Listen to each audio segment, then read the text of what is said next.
Hello बच्चे लोग, आज हम लोग डिस्कस करेंगे स्पेशल आइटम्स के बारे में। नॉट फॉर प्रॉफिट और भी टर्मिनोलॉजीज वगैरह होती है उसके बारे में डिस्कस करेंगे। सब्सक्रिप्शन है जो मतलब general sources of revenue income भी ऑर्गेनाइजेशन चल पैसे तो चाहिए, ऐसे चलेगी और पैसे चाहिए तो मेंबर वगैरह जो रेगुलर बेसिस में जो पैसा पेमेंट करती है क्लब्स को बोलते हैं। और जैसे डोनेशन, क्या टर्मिनोलॉजी यहाँ पर डोनेशन, ये दोनों तरह यहाँ जनरली जैसे ना जो रिसिप्ट होती है ना, रिसिप्ट जितने भी पैसे मिलती है एनपीओ के जो नॉट फॉर प्रॉफिट, और उसको दो तरीके से बांटते हैं। या तो वो क्या है, जैसे आमदनी खर्चे चलाने स्टाफ रखेंगे, जैसे 1000 अकाउंटिंग स्टाफ भी रखना पड़ेगा, कहीं एक जगह बिल्डिंग वगैरह भाड़ा पड़ेगा या तो खरीदना पड़ेगा, उसको फिर मेंटेन करना पड़ेगा, कुछ सर सफाई का स्टाफ रखना होगा, जैसे प्रेसिडेंट सेक्रेटरी वगैरह होगा तो उसको रहने के लिए जगह तो होना चाहिए ना, प्रिंटिंग नोटिस वगैरह पब्लिश करना पड़ेगा। चलो ये प्रोग्राम होने जा रहा है तो सारे मेंबर को भेजना पड़ेगा। ऑफिस एडमिनिस्ट्रेटिव काम करने के लिए कोई जगह तो चाहिए ना, कुछ सिस्टम तो चाहिए होगा, तो उसका खर्चा चलाने के लिए जो रेगुलर उठाते अथवा उसके खर्चा चलाने के लिए जो डोनेशन मिलता है या कुछ भी ना मिल के मिलता है तो उसको बोलते हैं हम लोग रेवेन्यू। क्या बोलते हैं? रेवेन्यू। रेवेन्यू मतलब कोई स्पेसिफाई नहीं है, कोई पर्पस स्पेसिफाई नहीं है और सिंपल रेगुलर बेसिस में जो आप देते और सिर्फ वो खर्चा चलाने उसको रेवेन्यू रिश्ते, उसको सीधा इनकम एंड एक्सपेंडिचर अकाउंट में डाल, वो लिया उसको खर्च कर दिया, खत्म। और दूसरे नेचर के होते हैं कि जैसे बिल्डिंग बना, ठीक, अभी तक क्या है, भाड़े में रहे, क्रिकेट क्लब खोल लिया, 1000 स्टूडेंट, 1000 रुपया, सबका सोच क्या है, अब हम लोग एक है ना स्टेडियम में बना, जगह खरीद लेते, बिल्डिंग एक साइड में हो जाएगा, वो मटेरियल वगैरह रखेंगे और एक खेलने के लिए उसको खरीद लेते, तो जगह लैंड और बिल्डिंग के लिए फंड उठाते, तो क्या हो गया, वो स्पेशल पर्पस के लिए हो गया ना, तो उसको हम लोग रेवेन्यू नहीं मानते, उसको क्या ना, जैसे बिजनेस में बोलते हैं ना, पैसा कौन कहाँ से आएगा, या तो रेवेन्यू से आएगा, या तो लोन से आएगा, या तो इनकम। रेवेन्यू मतलब इनकम से हो गया, या तो लोन से हो गया, या तो मालिक दे देगा। तो यहाँ पर हम लोग क्या बोलते हैं, जो इसका मेंबर वगैरह देते रहते हैं वो कैपिटल फंड में, और जो स्पेशल पर्पस के लिए देता है, यहाँ पर ऋण लेने का कॉन्सेप्ट नहीं होता, स्पेशल पर्पस के लिए पैसा ले, जैसे बिल्डिंग के लिए भी डोनेशन उठाए, स्पेशल पर्पस हो गया, उसको यहाँ पर स्पेशल फंड में, जैसे बिल्डिंग फंड में डाल, ठीक है। और कुछ जैसे स्कॉलरशिप फंड बना, सीए में भी एक चलता है स्कॉलरशिप था एक बार 2000, ठीक है, 24,000 का डिमांड ड्राफ्ट आया। तो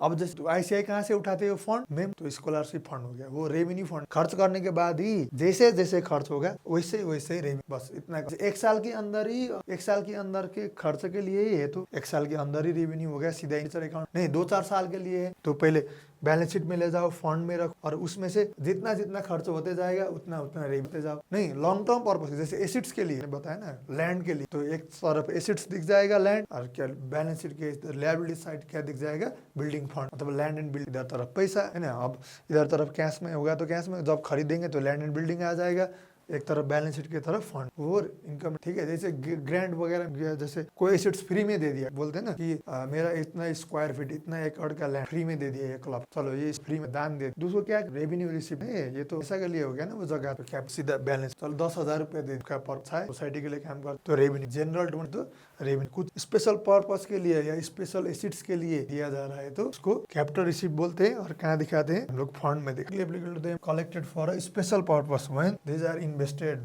like scholarship fund, prize funds को हम लोग, और इसमें से जितना जितना खर्च होता जाएगा उसके रेशियो में इनकम भी दिखाते। अब आगे बढ़ते हैं, दूसरा इंट्रेंस एंड एडमिशन, जैसे पहली बार अगर जा रहे हैं तो क्या लगेगा, मेंबर ऑन एडमिशन टू, पहली बार और सोसाइटी है ना, सोसाइटी में नया नया बंदा आ गया, उससे कुछ एडमिशन चार्ज, वो जैसे वन टाइम एक बार लेंगे, फिर मंथली बेसिस में जिसको लेते हैं उसको बोलते हैं सब्सक्रिप्शन, ठीक है, और मंथली, ईयरली, क्वार्टरली बेसिस में जो लेते हैं रेगुलर बेसिस में, ये होता है एक टाइम, वन टाइम। इंट्रेंस और क्या होगा बताओ, इसका नेचर हो गया क्या, ये तो एक बार के लिए दे दिया ना, सालों साल, तो इसको हम लोग सीधा बैलेंस शीट में ले जाए, इनकम एक्सपेंडिचर में नहीं, इसको हम रेवेन्यू रिसीप्ट नहीं मानते, हमेशा क्या बोलते हैं इसको, always take it to the capital receipt. यदि क्वेश्चन अगर साइलेंट है तो ऑलवेज, नहीं तो जैसे जनरल पर्पस के लिए और हमेशा लगता है, जैसे एडमिशन फी हमेशा लेते हैं हर साल, तो इनकम एंड एक्सपेंडिचर में डाल सकते हैं, लेकिन अगर उस टाइप का नहीं, एक बार जो फर्स्ट टाइम जब आता है क्लब मेंबर बना दो, मेंबरशिप फी लगता है, तो उसको फिर क्या बोलते हैं, उसको हम लोग उसको फिर कैपिटल हर साल लगता है, ठीक है। फिर आगे बढ़ते हैं, दूसरा है सब्सक्रिप्शन, जनरली जो हमेशा मिलते रहते हैं, रेगुलर बेसिस में आते हैं ना, उसको बोलते हैं सब्स का ट्रीटमेंट के, पिछले का आउटस्टैंडिंग, अभी का आउट लेकर प्रीपेड, अभी का प्रीपेड, हमने दूसरे वीडियो में डिस्कस किया इसका, ये ट्रीटमेंट जो है दिया हुआ है कभी हम।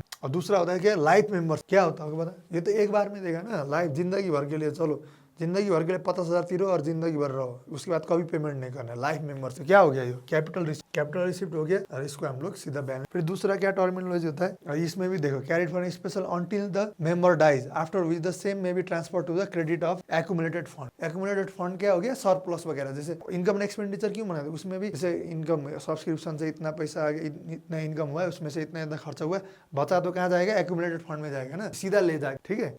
मेंबर जब तक जिंदा है कहाँ है, कैपिटल फंड में, मर गया तो अब वो रिस्पॉन्सिबल नहीं है ना के लिए, तो एक्यूमुलेटेड फंड हो गया, मतलब एक सरप्लस फंड मतलब एक्यूमुलेटेड, या तो उसके एवरेज लाइफ के हिसाब से आप हर साल ट्रांसफर कर दें। मान लो कि मतलब 60 साल तक जिंदा रहेगा, अभी 40 साल का हो, 20 साल बचा हुआ है और उसने दे दिया मान लो 2 लाख, 2 लाख डिवाइडेड बाई 20 करके कितना है, 10,000 हर एक साल इनकम एक्सपेंडिचर के। ठीक है, पहले 2 लाख रखो, पैसा आया, चेक दे दिया, मानो bank account debit to life membership को बैलेंस। अब फिर दूसरे साल क्या, पहले साल क्या हो जाएगा, जो इनकम एंड शुरू में एंट्री हो गया, फिर लाइफ मेंबरशिप को फी को फिर डेबिट करो टू लाइफ फी एक्सपायर्ड 1 साल के लिए 10,000 रुपया ट्रांसफर करो, फिर दूसरे साल फिर 10,000 ट्रांसफर करो। ठीक है, तो इनकम एक्सपेंडिचर से घूम के कहाँ आ जाएगा, फिर एक फंड में इस तरीके। ठीक है, ये और फिर दूसरा लाइफ मेंबरशिप फी की बात। अब यहाँ देखो ट्रीटमेंट कैसे होगा, जैसे डोनेशन, गिफ्ट इन कैश और काइंड फॉर्म, है ना, जैसे मैंने बताया था ना, पैसे में भी दे सकता है, या तो सीधा सामान, क्लॉथ डोनेट, मतलब क्लब बनाने के लिए जगह चाहिए, बिल्डिंग बनाने, स्कूल बनाए, भवन बनाने, कोई एनपीओ के थ्रू स्कूल चलो, अभी तो क्या है, बाहर मतलब